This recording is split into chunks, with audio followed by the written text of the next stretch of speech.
E tem que ser nesse daqui.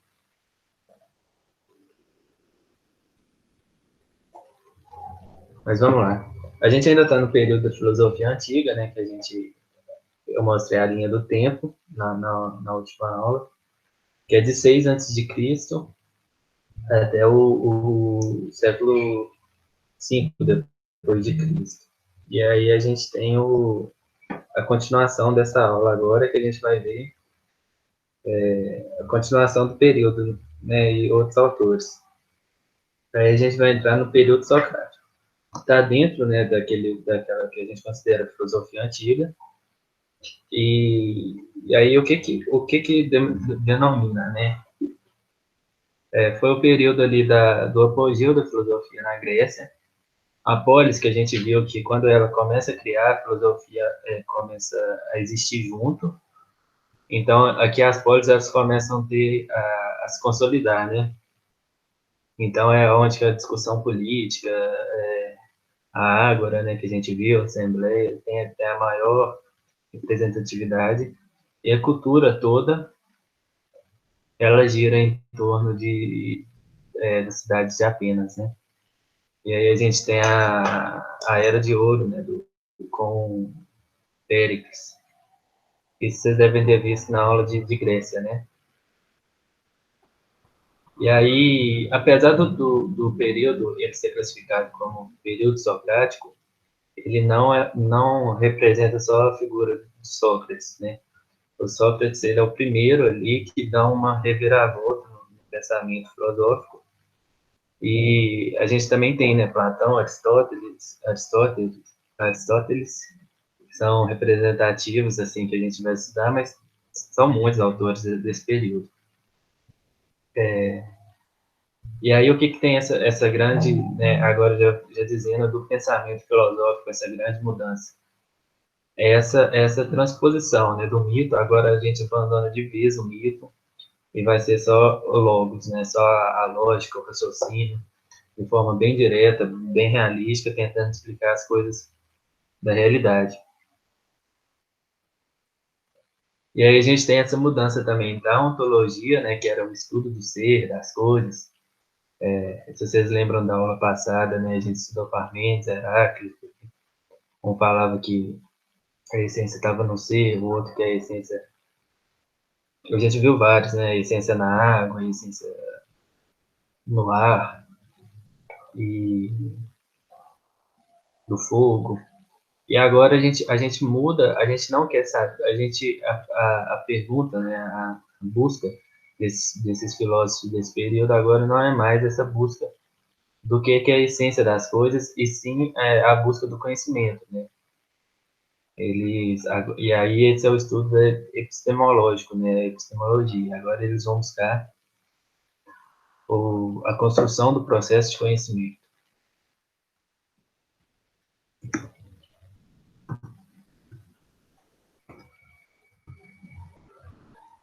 E aí nesse período também tem a presença dos sofistas. Os sofistas, o que são? Não, na verdade, não são filósofos, né? Aí a gente já começa a caracterizar, né, conceitual o que é. Mas eles são céticos, eles duvidam da possibilidade da verdade.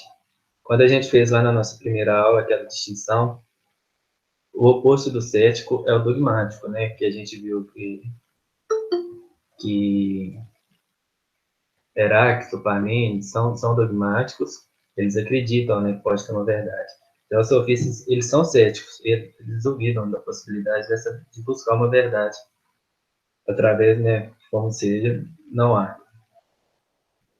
Então, o objetivo deles são convencimento pelo poder, porque como a Ágora, a Assembleia, a gente viu no slide anterior, a questão política, né, está vivendo o auge na Grécia, a gente tem muito, e com isso, né, representatividade política, tem um poder, vem um poder. E o objetivo deles são ensinar os outros, né, a ter esse convencimento para conquistar poder. São livres arbitrários, né, a verdade não possui nenhum valor, logo não se pode determiná-la.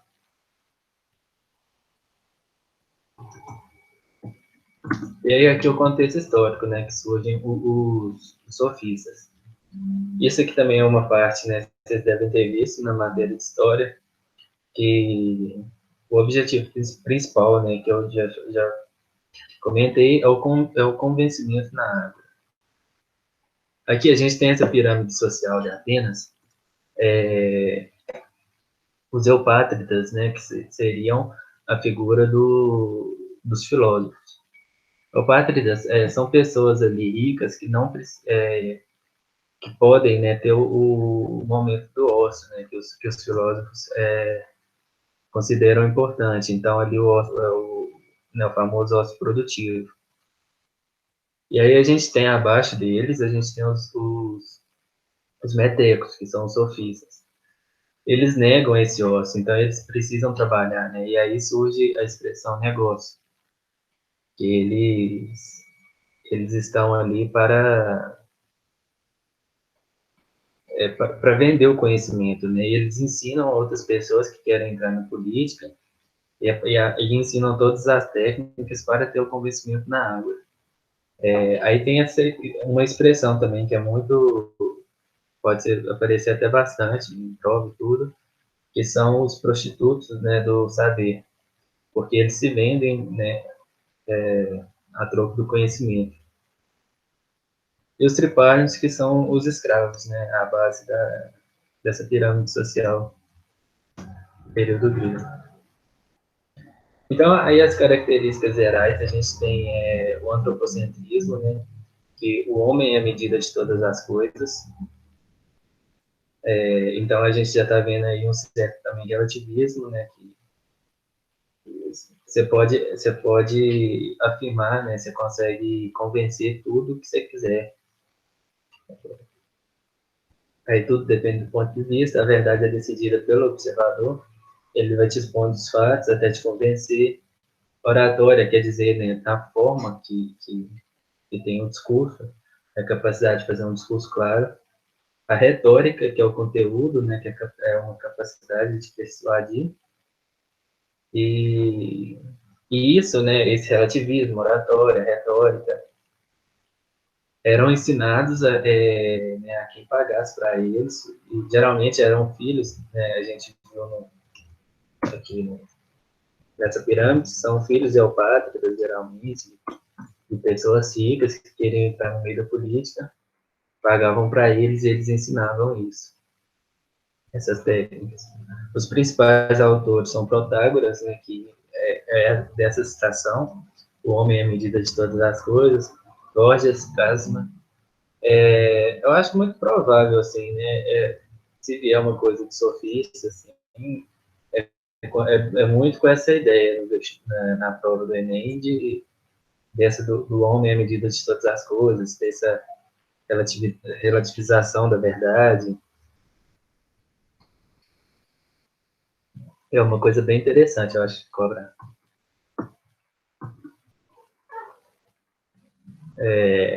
E aí aqui a gente entra no Sócrates, né? Período socrático, falando dele agora. Tem um questionamento da existência física dele, né? Porque a gente não tem nenhum escrito de Sócrates. Tudo que a gente sabe foi transmitido por Platão e Xenofonte e Aristófanes, né? E aí tem uma divergência, né, na visão entre eles. Platão e Xenofonte apresentam uma visão bem idealizada de Sócrates, como filósofo, né, o gênio do saber, que é o que a gente vê, né, hoje em dia, que é o que mais propagou, mas também tem Aristófanes, que tem uma visão crítica, debochada. Ele fazia peças, humor na época, e também falava de Sócrates. Mas não tem, assim, nada que comprove a existência. Eu acho mas muitos autores afirmam que realmente existiu, né? Mas a gente não tem nada que a gente estuda dele foi escrito por ele. E aí as características gerais de Sócrates, né? Ele é dogmático, ele acredita, né, que a gente pode chegar na verdade. E nessa frase, né, eu só sei que nada sei de Sócrates, famosa, todo mundo sabe. Esse só sei, a gente consegue identificar isso, né, que ele é dogmático, ele acredita, né, no conhecimento da verdade. E aí depois, como a gente estava fazendo de costume, né, depois de dogmático, a gente falava se ele era racionalista ou empirista, né, a postura dele. Mas aqui a gente não consegue determinar isso com Sócrates, porque o Sócrates ele não criou uma teoria como fez Heráclito, como fez Parmênides. Ele criou um método, né? Então ele está neutro nessa questão da verdade. Mas ele criou um método para a gente chegar na verdade, que é o que nós vamos ver aqui, é o método, né, a dialética. Primeiro, para Sócrates, a gente precisa ter uma admiração pelo conhecimento, né, pelo determinado tema. E aí você vai começar a fazer dialética, você vai começar a fazer questionamentos sobre o tema para a pessoa, que a pessoa, né, com o objetivo de alcançar o logos. O logos aí, né, é um raciocínio, a pessoa vai construindo um pensamento.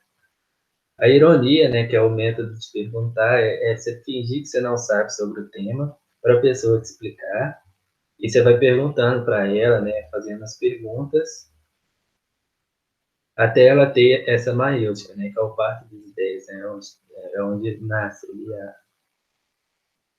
a ideia. E aí precisa, né, desses questionamentos induzidos e constantes, que era, a gente vê nos livros, né, nos relatos, pode aparecer talvez na prova, né, algum trechinho, né, de texto de diálogo, né, com Sócrates, e, e aí vai aparecer muito ele fazendo perguntas, né, ele fazendo esse processo para outras pessoas. Ele está fazendo essas questões induzidas e constantes. E aí, né, essa ironia dele de fingir que não sabe nada sobre o tema para a pessoa própria notar a verdade. E aí aqui, não sei se vocês estão conseguindo ler, mas eu vou ler para vocês. Que aí é um método, né? Mostra assim, tá bem simples, né? Mas para a gente ver, né? Esse processo. Ele começa sempre fazendo perguntas, né? Ele começa aqui já querendo saber o que a pessoa sabe. Você acha que os deuses sabem de tudo? Aí eu falo assim, sim, porque eles são deuses. Aí ele começa agora a fazer. Ele finge, né? Ironia, ele finge que não sabe nada. Ele vai começando a fazer mais perguntas. E essas perguntas são direcionadas. Olha só. Sim, porque eles são deuses, né? Então, Deus sabem de tudo. Alguns deuses discordam de outros deuses? Sim, claro que sim. Eles estão sempre brigando. Então, os deuses discordem sobre o que é verdadeiro e certo? Imagino que sim. Então, alguns deuses podem, de vez, estar errados? Pode ser. E aí ele chega na conclusão, né? A gente tem a maioria que faz as ideias. Que os deuses... Eu que não estou conseguindo ler essa parte. É que os deuses não sabem de tudo, né? Alguém, alguém me responde?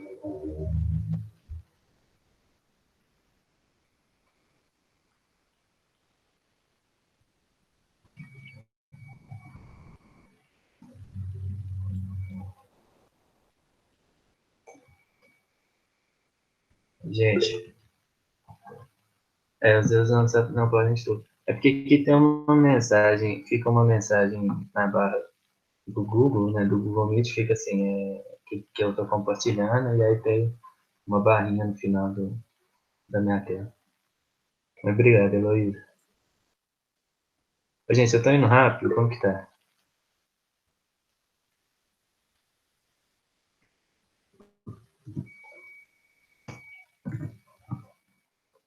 Tá todo mundo de boa até aí? Não tem dúvida?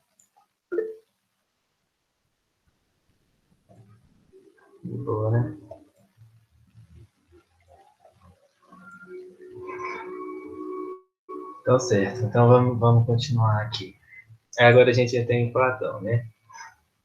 A característica do Platão é que ele é dogmático, acredita na verdade, né? É racionalista, então a verdade, né, está no campo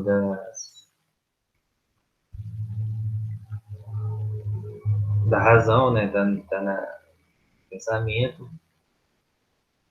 Epistemologia, né? Então, ele busca o conhecimento. E dualismo, né? Então, ele acredita que, como ele é racionalista, ele acredita que a verdade está na mente e, né, as coisas sensíveis, as coisas que a gente tem, né, com os nossos sentidos, é ilusão. Essas são as características gerais. Aí aqui essa questão, né, do dualismo, né, ele acredita que a verdade ela é imutável. Esse termo mundo das ideias aparece muito relacionado com ele, né, que é o racionalismo, né, tá tudo na mente. E do outro lado ele fala que a ilusão é tudo que é mutável, no mundo sensível, né, porque tudo no mundo sensível que pode mudar, então é uma ilusão, mas a ideia das coisas, elas são imutáveis e permanecem, né, na nossa mente. E aí, no mundo das ideias, acontece o processo do criador, né, que é a imagem do criador, que é a ideia, né, o nascimento da ideia, onde ela se estabelece, e no mundo sensível a gente tem o criado, que é uma cópia do criador. Então, né, uma coisa imperfeita ali. Para uma coisa nascer, né, no mundo sensível, ela tem que ser concebida primeiro no mundo das ideias, né, na nossa mente.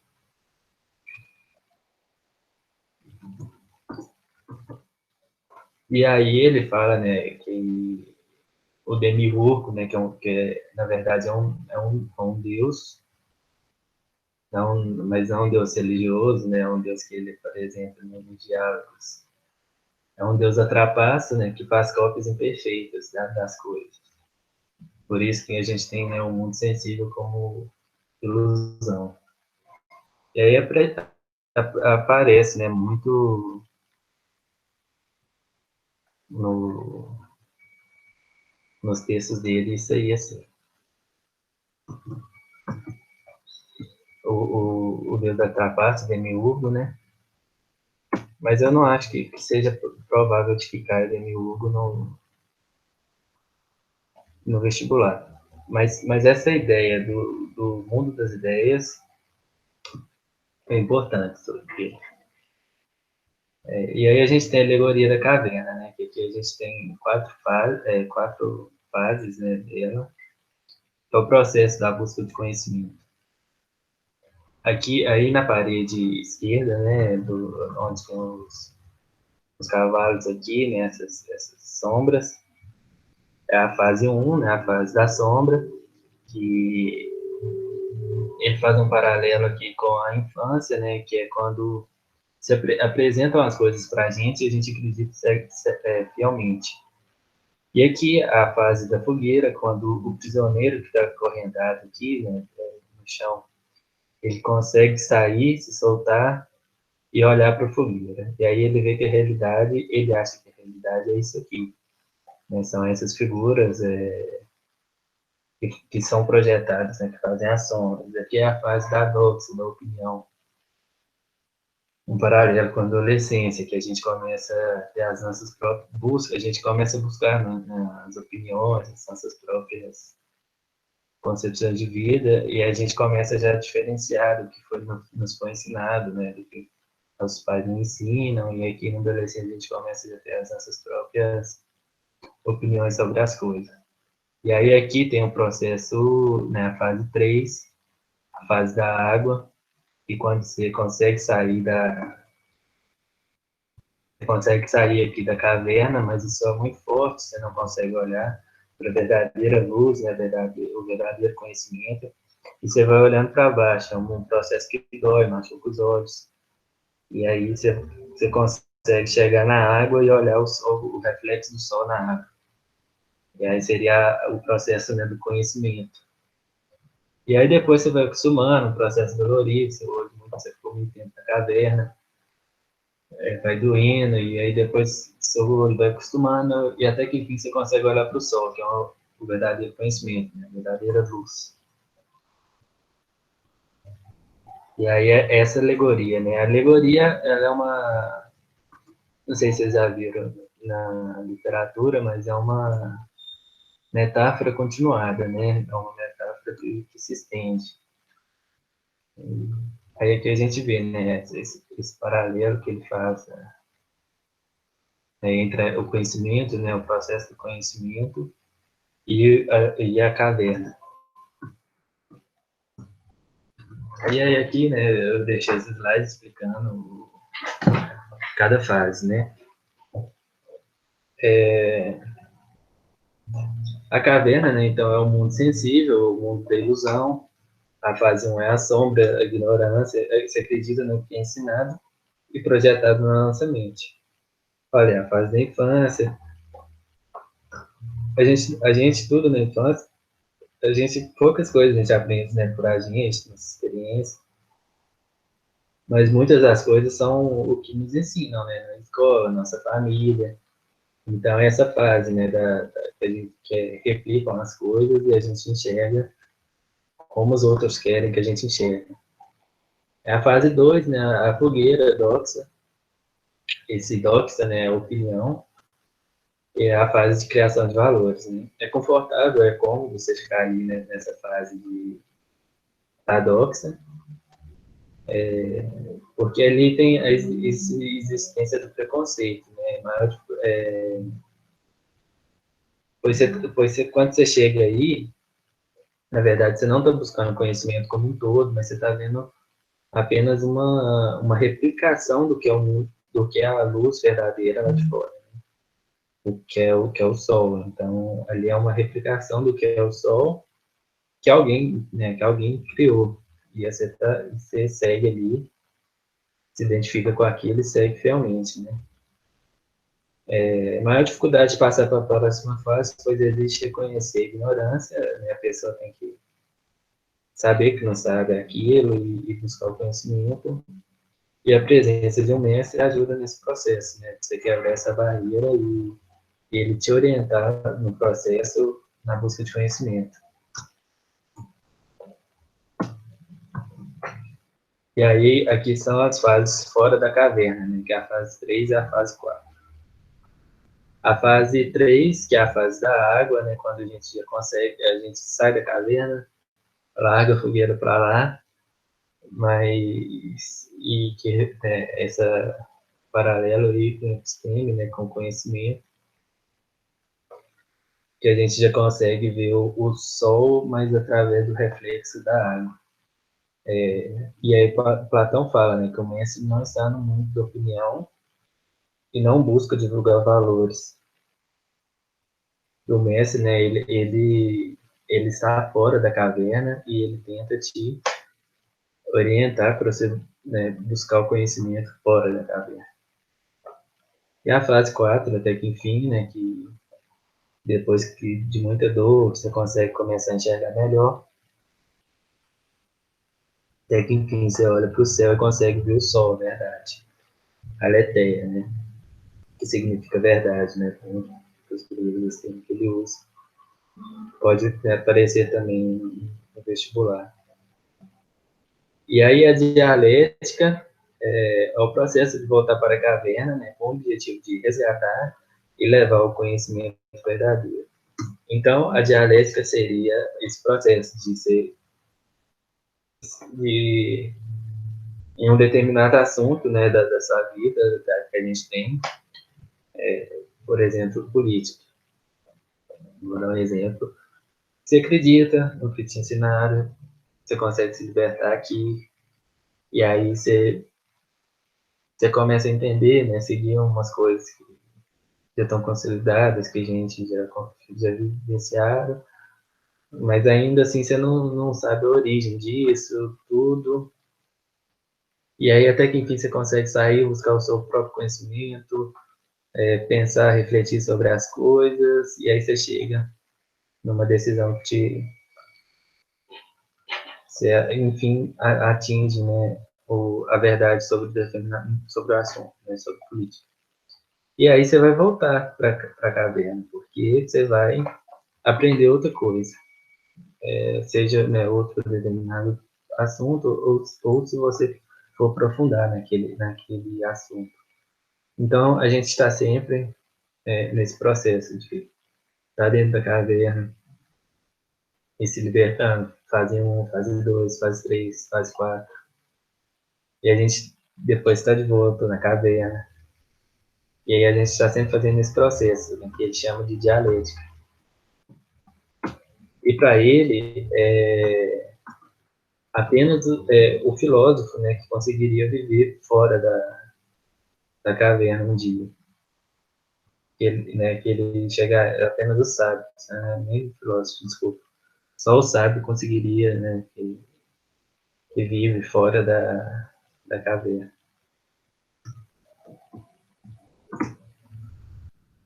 E aí ele tem a teoria das almas, né? Ele fala aqui que a mente, a psique, nesse termo, é dividida em três partes.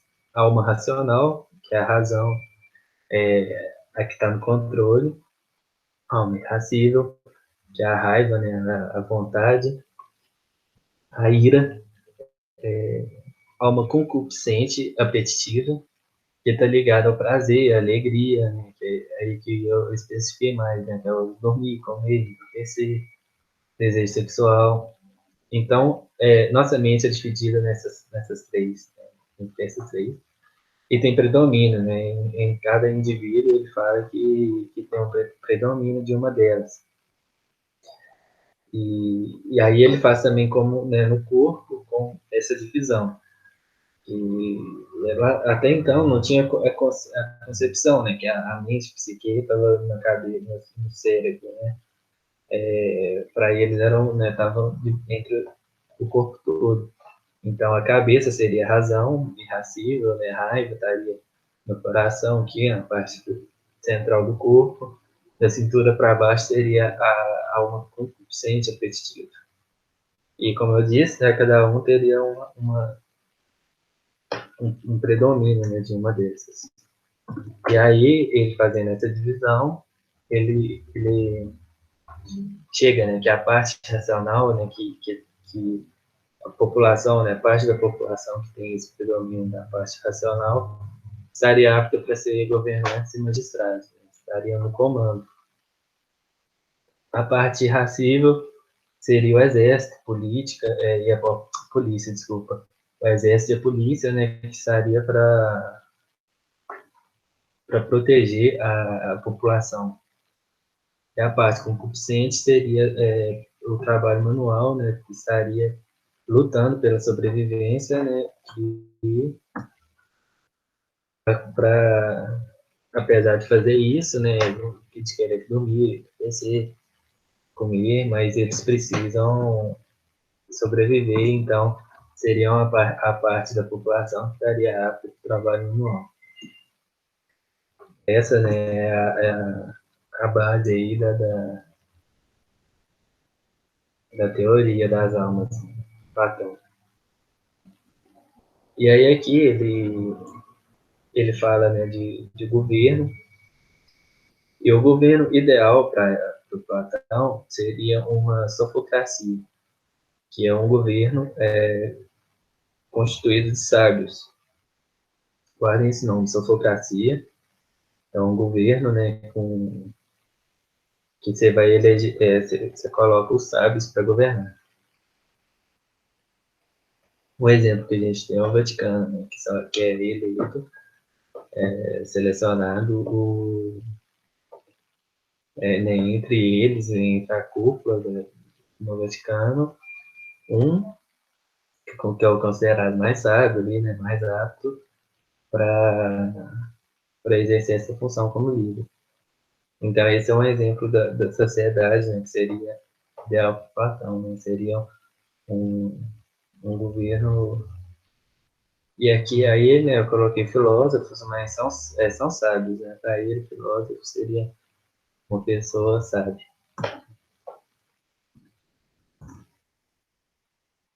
E aí, aqui, por último, né, é o amor platônico, né? O que vocês entendem por amor platônico? Coloquem aí nos comentários. Ou se quiser falar também.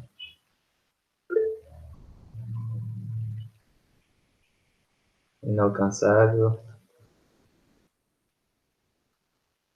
não correspondido.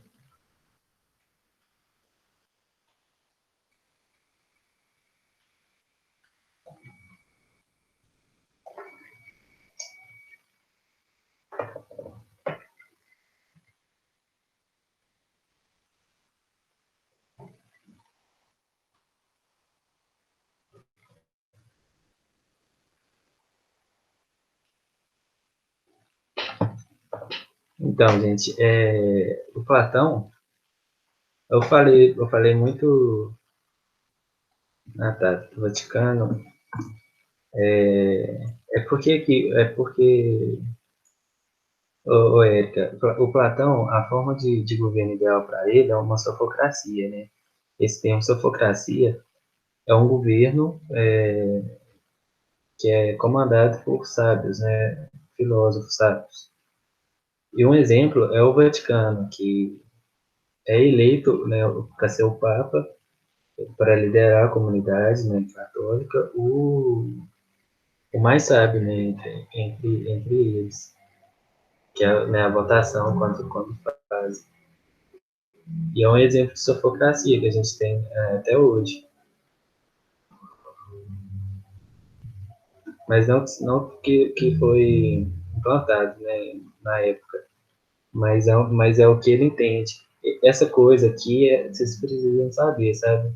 Vocês vão ver vocês vão ver em Aristóteles, Politeia, que é o governo ideal para ele, Platão, sofocracia, e são coisas assim que podem cair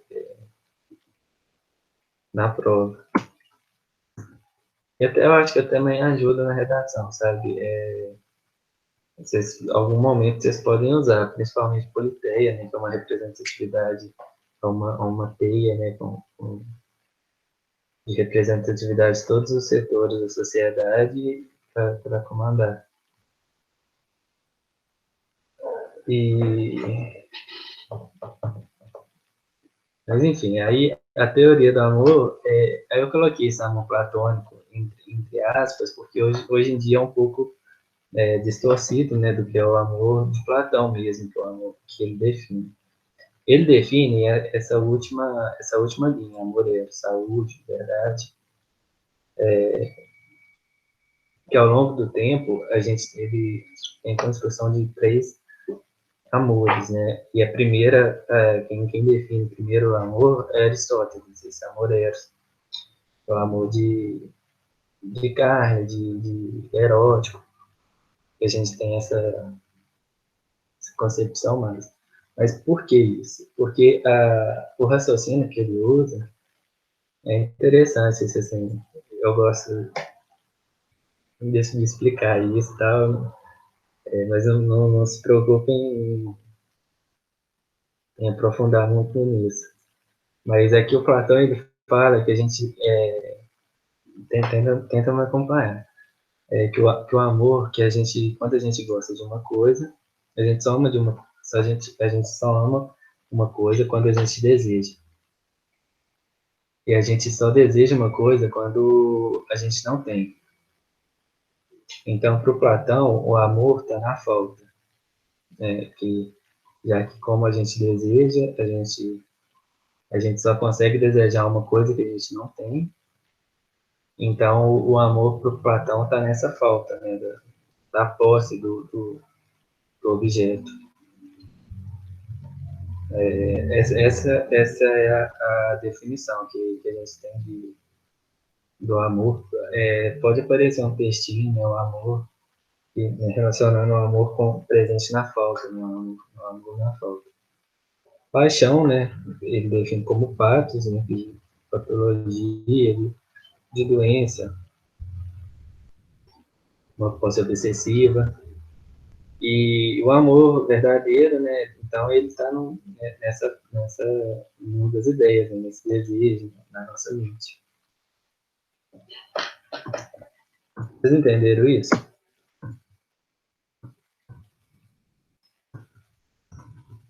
Então, gente, eu vou passar rapidinho, só para fazer um. Vocês entenderam tudo até aqui?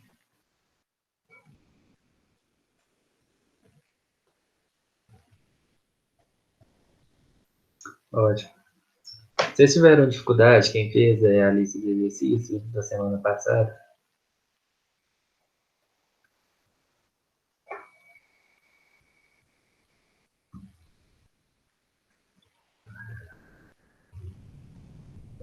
Não, né? Então, eu vou fazer assim, né, os principais pontos que eu acho assim dessa aula e as ideias assim para a gente começar a consolidar isso aí. Eu acho que a questão dos sofistas, né,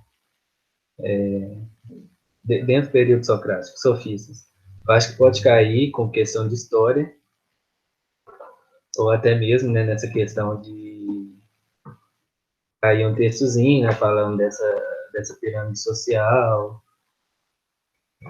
ou falando da função dos sofistas, não sei se citar diretamente dos sofistas e perguntar mais especificamente, né,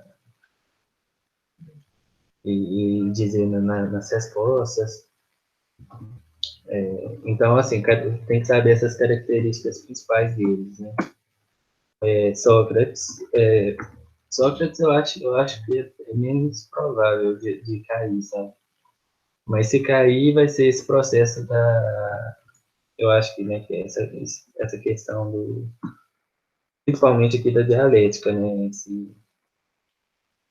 Esse processo, né? Questionamento, ironia, maiêutica, saber essa definição, né? De ironia, maiêutica, para as ideias. E a parte mais importante que eu acho, né, da aula toda, Platão, que é as características gerais dessa questão das ideias, né, que esse criador, que cria as coisas perfeitas na nossa mente, e a alegoria da caverna. E, e atentar, né, aos textos essa teoria do amor eu acho pouco provável, assim. Às vezes pode cair, né, algum texto comparativo, né, do amor platônico que a gente tem hoje em dia, né, desse amor não correspondido, com o amor pela falta, né, do amor verdadeiro dele. Mas eu acho que é, assim, a parte mais importante é da caverna aqui, né, e o processo de dialética do Sócrates, e saber sobre, né, geral, assim, sofistas que pode cair em questão, principalmente junto com história. Mas aí, só para acabar, só para complementar, já que comecei a falar aqui, né, na parte de teoria do amor, eu falei que são três, né?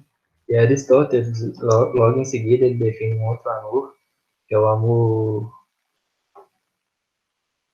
filia, né? Que é o que a gente vê em filosofia, né? No final ali, que é um amor que a gente se sente bem, né? Que a gente ainda ama, mesmo não faltando a coisa, né? Que já discorda do amor de Platão, que é, por exemplo, o amor que a gente tem de mãe, né? Ele dá esse exemplo. Que aí a gente já vê, assim, esse amor em menos casais, por exemplo. E depois, por último, na Idade Média, Santo Agostinho define o amor ágape, que seria o amar ao próximo como si mesmo, né? É um amor mais difícil ainda. Mas aí eles, né, então, na verdade, assim, não que um está certo, na verdade, são níveis diferentes, né, são definições diferentes que coexistem no mundo. Ô, gente, então, por hoje é só. Vocês têm dúvida? Querem que eu fale mais alguma coisa aí? Ficou claro? Fique à vontade aí.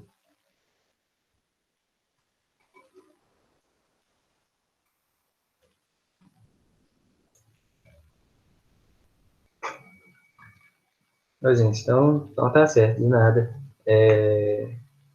Eu já deixei a lista de exercícios na pasta de vocês. As aulas serão enviadas no grupo. Sim, eu vou. Aí eu agora, né, sai gravado no meu drive, eu mando pra Dani e ela envia, acho que amanhã para vocês. Mas eu já mando hoje para ela. Vai ter um processo de colocar no YouTube. E a lista tá no drive. Eu não sei se você já acessou lá. Acho